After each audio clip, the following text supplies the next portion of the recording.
हैदराबाद का एक 36 साल का पुजारी पूरे दिन मंदिर में घंटी बजाता है, लेकिन जैसे ही सूरज ढलता है वो गूगल पर जाकर चीज सर्च करता है कि एक इंसान को मारने की कौन कौन सी तरकीबें हो सकती हैं। गूगल उसे 1000 से ज्यादा तरकीबें बताता है। फिर वो सोचता है कि मुझे मारना तो एक शख्स को है, इतनी सारी तरकीबों का क्या करना। लेकिन फिर भी वो एक लिंक को क्लिक करता है, उसे पढ़ता है। फिर उसके दिमाग में एक भयानक आइडिया आता है। क्या आइडिया आता है इस डिकोडिंग क्राइम के अंदर आपको बताएंगे, लेकिन उससे पहले ले चलते हैं वो 36 साल की पुजारी ने उस क्राइम सीन वाली जगह पर जहां पर उसने एक 30 साल की महिला को मैन होल के अंदर डाला, और यहां तक की बदबू मिटाने के लिए, क्योंकि गर्मी बहुत ज्यादा थी और इस गर्मी की वजह से लाश के अंदर से बार बार भयानक बदबू आ रही थी। उस बदबू को मिटाने के लिए वो 3 ट्रक मिट्टी लेकर आता है। उन 3 ट्रक की मिट्टी को उस मैन होल के अंदर डालता है, लेकिन बदबू अभी भी नहीं जा रही थी। और इसी मैन होल के ऊपर वो कंक्रीट बिछा देता है और पुलिस को जाकर कहता है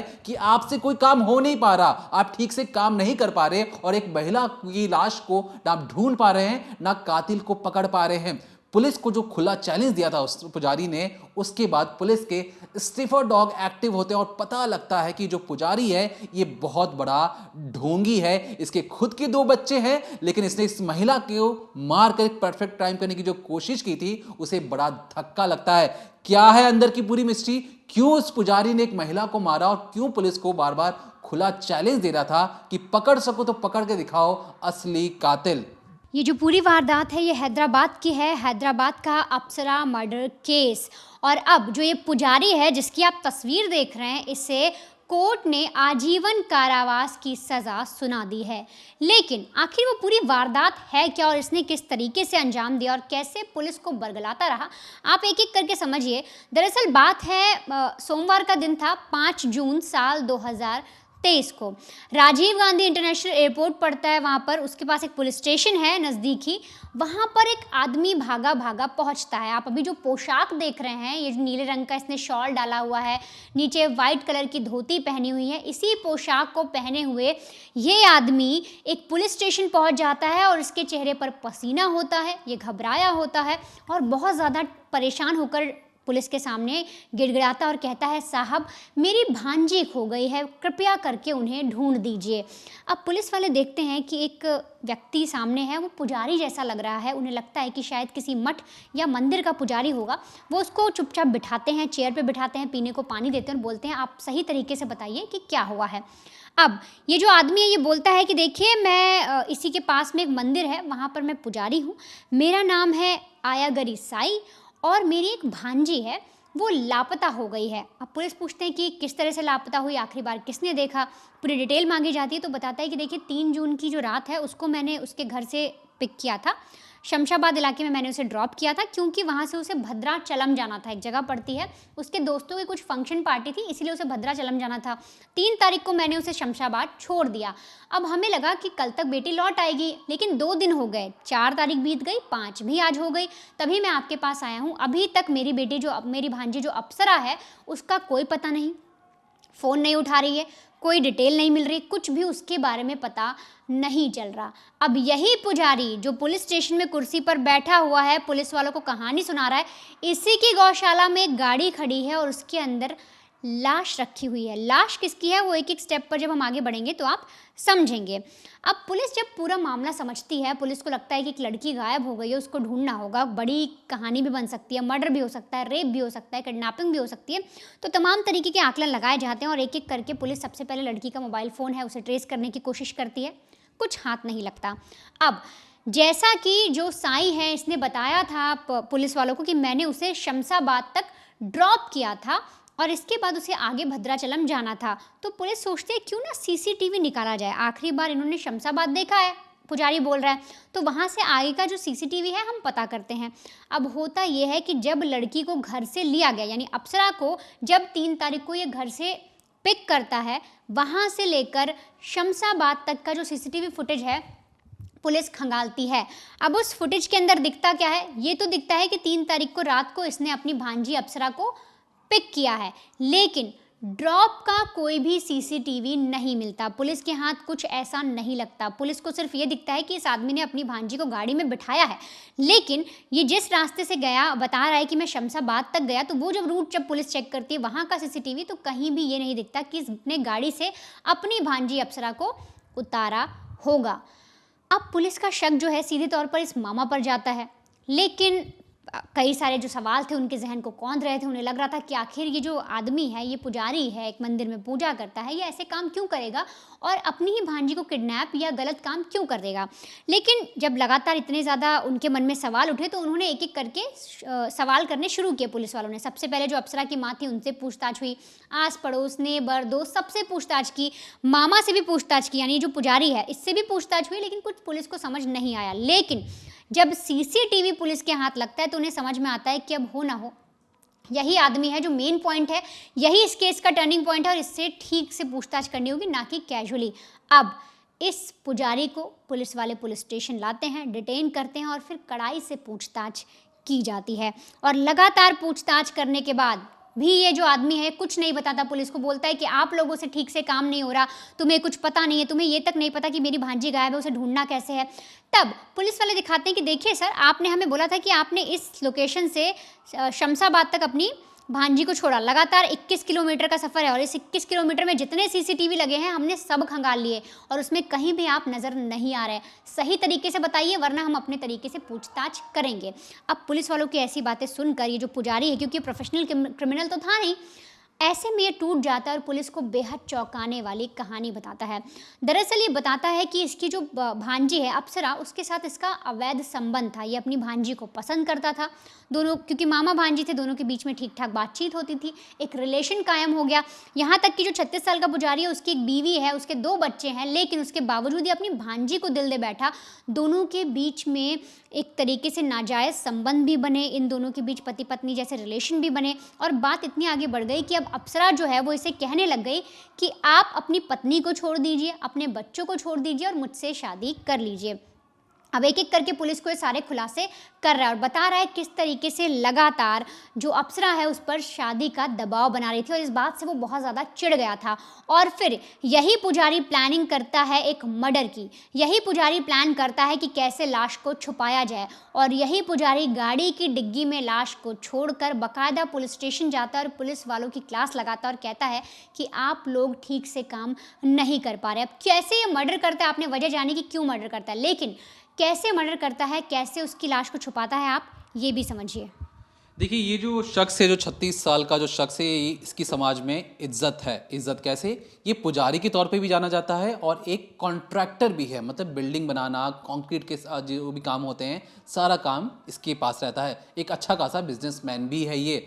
अब कहानी में ट्विस्ट इसलिए आती है क्योंकि जो ये जो शख्स हैं 36 साल के, 2 बच्चे होने के बावजूद इनकी जो झुकाव था भांजी की ओर बहुत ज़्यादा हो जाता है। धीरे धीरे जो इनकी रिलेशन बनता है, इसमें इसको लगता है कि ये चीज़ें बाहर नहीं आएंगी, लेकिन भांजी एक जिद पकड़कर बैठ जाती है और कहती कि मुझे आपसे ही शादी करना है। और यहाँ तक कि ये बार बार कहीं भी अगर वो बाहर मिलते थे, अन्ना करके पुकारती थी। अन्ना से कहने का मतलब, जो साउथ इंडियन लैंग्वेज है उसमें कहने का मतलब भैया। अब भैया यहाँ पर सबके सामने कह रही है और जो छुपके से अंधेरे में जो इनका रिलेशन बन रहा है वो इससे बिल्कुल इतर है। अब कहानी में ट्विस्ट इस तरीके से आता है क्योंकि कई बार इनके बीच में मनमुटाव हो चुका था, तो एक रोज़ ये 8:15 पर घर पर जाता है उस लड़की के और लड़की के घर वालों से कहता है कि मुझे बहुत दिनों से लॉन्ग ड्राइव करने की ज़रूरत है, महसूस हो रही है, तो चलो मैं घुमा के भी ले आता हूँ भांजी को, अप्सरा को घुमा के ले आता हूँ, आप इसे जाने दीजिए। अब अप्सरा की माँ को लगता है कि ठीक है, अब बड़ा भाई जैसे है ही, ये घुमा के ले आएगा तो कौन सी गलत चीज़ें हो जाएंगी। माँ 8:15 को अपनी बेटी अप्सरा हवाले कर देती है इस पुजारी के और पुजारी गाड़ी में ले जाकर इसे लगभग ये बहुत लंबे गाड़ी पे घुमाता है और 4 बजे के आसपास एक जगह जाकर गाड़ी रोकता है शमशाबाद के पास और कहता है कि देखो, हमारी शादी नहीं हो सकती है, हमारा जो रिश्ता है उस रिश्ते में जो हमारा पर्सनल रिश्ता है वो कभी किसी को मंजूर नहीं होगा। और यहाँ पे जो लड़की थी वो बार बार ये सोच रही थी, अप्सरा सोच रही थी कि किसी तरीके से मान जाए और नहीं मानेंगे तो मैं इन्हें ब्लैकमेल करने की भी वो सोच रही थी। अब यहाँ पे उसने, क्योंकि जो पुजारी था, गूगल पे उसने बहुत सारी चीज़ें सर्च की थी, लेकिन थक चुका था क्योंकि गूगल पर बहुत ज़्यादा तरकीबें आ रही थी और उन तरकीबों को पढ़कर समझकर इसके पल्ले कुछ समझ में नहीं आ रहा था। लेकिन इसने एक तरीका सोच लिया, और तरीका क्या था मैं आपको बताता हूँ आगे। जब कार के अंदर ये दोनों बैठे थे, दोनों के बीच में झगड़ा हो रहा था, लेकिन जो लड़की थी अप्सरा, उसको लग रहा था कि मैं इनके साथ अच्छा टाइम स्पेंड करने जाऊंगी, लॉन्ग ड्राइव पे जाएंगे, हो सकता है रिश्ते अच्छे हो जाए। लेकिन यहाँ पे पुजारी प्लान बनाता है कि अगर ये आज मेरी बात नहीं मानेगी, अगर मैं इसे मना करता हूँ, अगर नहीं मानेगी तो इसे मैं मौत के घाट उतार दूंगा। क्यों मौत के घाट उतारूंगा उसके आगे बताता हूँ। अब समझाने के बाद जब अप्सरा नहीं मान रही थी तो ये जो गाड़ी को ढकने वाला एक तिरपाल होता है, जैसे प्लास्टिक का जो कवर होता है, वो उसकी गाड़ी पर रखा हुआ था। ये बातों बातों में पहले तिरपाल के साथ खेलना शुरू करता है जो पुजारी है, उसके बाद वो तिरपाल को लेकर उसकी मुंह के ऊपर ढक देता है, पूरे बॉडी को कवर ढक देता है, और जो अप्सरा है उसकी मुंह को कार के डैशबोर्ड पर कई बार मारता है। उसे लगता है कि मारने से खून निकलेगा और ये मर जाएगी, लेकिन अप्सरा उस तिरपाल के अंदर भी चीख रही थी, चिल्ला रही थी, और इस पुजारी को कंट्रोल करना मुश्किल हो रहा था क्योंकि ऊपर से प्लास्टिक, और प्लास्टिक के जो हाथ में वो ठीक से आ नहीं रहा था। बावजूद इसके उसने कई बार कोशिश की, और इसके बाद भी जब अप्सरा नहीं मरी तो उसने सोचा कि गाड़ी में वो पहले से ही एक पत्थर लेके आया था, बड़ा सा पत्थर। उस पत्थर को निकालता है, जब वो लहू लुहान हो चुकी थी, अपने बचाने की कोशिश कर रही थी, उस पत्थर को लेकर उसी तिरपाल के ऊपर से ही अपनी भांजी को कई बार मारता है। उस तिरपाल के अंदर खून ही खून फैल जाता है, और तब तक मारता है जब तक उसे लगता है कि भांजी ने सांस लेना बंद कर दिया है। एक पुजारी 4 बजे 8:15 पे लोग घूमने निकले थे, सुबह के 4 बजे इस पूरी वारदात को अंजाम देता है, और उसे लगता है कि जब इसकी सांसें बंद हो गई हैं, अब काम है प्लान को एक्टिव करने का। ये चुपचाप जाता है गौशाला के पास, जाके गाड़ी खड़ी कर देता है। जो पूरा वाकया है 2023 का वाकया है। अब गाड़ी खड़ी करने के बाद अब नेक्स्ट जो प्लान था उसमें यह था कि जाके पुलिस वालों को बताना कि जिस तरीके से जो उनकी भांजी है वो मिल नहीं रही है, लेकिन डायरेक्ट अगर वो पुलिस वालों के पास जाएगा तो शक हो जाएगा। तो ये क्या करता है, अप्सरा की माताजी के पास जाता है सुबह सुबह और कहता है कि क्या आपकी अप्सरा से बात हुई थी? माँ कहती है कि नहीं, वो तो आपके साथ घूमने गई थी। तो ये कहता है कि नहीं, उसके कुछ दोस्त उसे मिलने वाले आने वाले थे, मैंने तो उसे शमशाबाद वाले इलाके में छोड़ दिया था, अब उसका फ़ोन भी नहीं लग रहा है। अब माँ और ये जो पुजारी हैं दोनों ढूंढते हैं, लेकिन पुजारी तो जानता था उसने क्या काम किया है। ढोंग इतना रचा जाता है कि इसमें पुजारी बहुत ज़्यादा मेहनत करता हुआ दिखाई देता है, ढूंढने की कोशिश करता है, दोस्तों से पूछता है, लेकिन कोई चीज़ें पता नहीं लगती हैं। फिर प्लान के तहत ये पुलिस थाने जाता है, और पुलिस थाने में जाकर पुलिस वालों को हड़काता है। एक तो पैसों की गर्मी, और एक समाज में पुजारी है तो इज्जत तो अपने आप अलग से है, और धोती कुर्ता पहनकर पुलिस वालों को लगा कि पुजारी कोई सही चीजें बता रहे हैं, पुजारी के घर वाले गुम हो चुके हैं, ढूंढने की जरूरत है। अब पुजारी को लगा कि पुलिस में तो हमने कंप्लेन दे दी है। पुलिस कि स्टेशन जब सीढ़ियों से नीचे उतरा तो उसे लग रहा था कि अब पुलिस को उसने कंप्लेंट तो दे दी है, पुलिस अब ढूंढना शुरू करेगी। अब सबसे पहला काम वो ये करता है, उसे लग गया था कि पुलिस हो ना हो उसकी गाड़ी की तलाश करेगी, क्योंकि वही वो आखिरी शख्स था जिसने अप्सरा को आखिरी बार देखा था। वो वापस भागा भागा गौशाला जाता है और देखता है कि गाड़ी के अंदर अभी भी वो लाश रखी हुई है, वही तिरपाल उसके ऊपर आसपास लगा हुआ है, और भयानक बदबू आ रही है। बदबू इसलिए आ रही है क्योंकि दोपहर का समय हो चुका था, भयंकर गर्मी, चारों तरफ से कांच बंद, और गाड़ी धूप में खड़ी है, तो सोचिए हालत क्या होगी। अब उस बदबू को हटाने के लिए उस लाश को पहले निकालता है, फिर एक यहाँ पे उसका कंस्ट्रक्शन काम चल रहा था, उस मैन होल में जाकर चुपके से उसे अंदर डाल देता है, फिर उसे ढक देता है। उसे लगता है कि अब मैन होल में डाल दिया, किसी को चीज़ें पता नहीं लगेगी। फिर से पुलिस थाने जाता है अगले दिन, और जाके पुलिस वालों को धमकाता है कि तुम लोगों से काम ठीक से नहीं हो रहा, तुम काम ठीक से नहीं कर पा रहे हो, और इसी वजह से तुम मेरी भांजी को नहीं ढूंढ पा रहे हो, फटाफट ढूंढने की जरूरत है, नहीं तो मेरी पहुंच बहुत ऊपर तक है। पुलिस वालों को लगता है कि ये शख्स बैठे बैठाया आता है और हमें धमका के निकल जाता है। अब यही वो आखिरी शख्स है जिसने देखा था। अब कोई चीजें पता नहीं लग पा रही थी। अब ये जो पुजारी है ये दोबारा उस जगह पर जाता है जहां पे जिस मैन होल में इसने लाश को डाला था। ये जो आप तस्वीरें देख रहे हैं ये उसी मैन होल की तस्वीरें हैं। इसे लगता है कि मैन होल में तो डाल दिया, लेकिन मैन होल में पहले से नाली का पानी, ऊपर से लाश जो डाली गई थी, एक साबुत बड़ा सा लाश जो उसके अंदर छोड़ दिया गया है, उसकी वजह से भयानक उस पूरे इलाके में बदबू फैल रही थी। क्योंकि कंस्ट्रक्शन का काम करता है, इससे अपने मजदूरों को कहा कि 3 ट्रक मिट्टी लेकर आओ, मुझे इस मैन होल में डालना है और इसे पूरा बंद करना है। 3 ट्रक मिट्टी मंगवाई जाती, मजदूरों को नहीं पता कि उसके अंदर क्या रखा गया था। सबको भयानक बदबू आ रही थी, सबको लगा कि नाला है, नाले की वजह से बदबू आ रही होगी। पूरी 3 ट्रक मिट्टी उस मैन होल के अंदर भर दिया जाता है। लेकिन सोचिए, जो सच्चाई छिपाई नहीं छिपती। बावजूद इसके उस जगह से अब भी बदबू आ रही थी। इधर जो पुजारी अपना एक एक काम करते हुए जा रहा था। अब पुलिस वाले क्या कर रहे थे, पुलिस एक एक सीसीटीवी फुटेज को खंगाल रहे थे जहां पर इस गाड़ी से अप्सरा को उठाया गया। जिस जगह पर इस पुजारी ने कहा कि मैंने अप्सरा को छोड़ा है, वहां पर कोई सीसीटीवी दिखा भी नहीं, ना ही पुजारी वहां आता वो दिखाई दिया। पुलिस को शक हुआ कि हो ना हो पुजारी कहीं ना कहीं झूठ तो बोल रहा है। उसकी फोन कॉल, उसके जो सेल टावर लोकेशन होते हैं, उन सबको भी सर्विलांस पे लगाया गया। अब इधर पुजारी को लगा कि पुलिस उस तक कभी भी किसी भी तरीके से पहुंच सकती है। मिट्टी तो डाल दिया गया, कल को क्या पता कि मिट्टी आकर पुलिस वाले खोदे और नीचे लाश मिल जाए। इसलिए सोचिए 3 ट्रक मिट्टी डालने के बाद भी उसे अपने पर डाउट था कि पुलिस वाले लाश ढूंढ लेंगे। तब जाकर वो उसके ऊपर कंक्रीट की मोटी चादर बिछा देता है जिसे ना कोई तोड़ सकता है ना कोई हटा सकता है। अब उसे लग गया कि मैंने बिल्कुल एक परफेक्ट क्राइम तो कर दिया है, मुझे कौन पकड़ेगा। इसके बाद वो दोबारा पुलिस थाने जाता है। इस बार जब वो पुलिस थाने जाता है तो पुलिस टांग पे टांग चढ़ाकर कहती कि पुजारी साहब आइए आइए, बैठिए, हमारे सामने बैठिए, हम आपको बताते हैं कातिल कौन है और लड़की किसने गायब की है। पुजारी को लगता है कि हो सकता है कि पुलिस वालों ने किसी गलत शख्स को उठा लिया हो।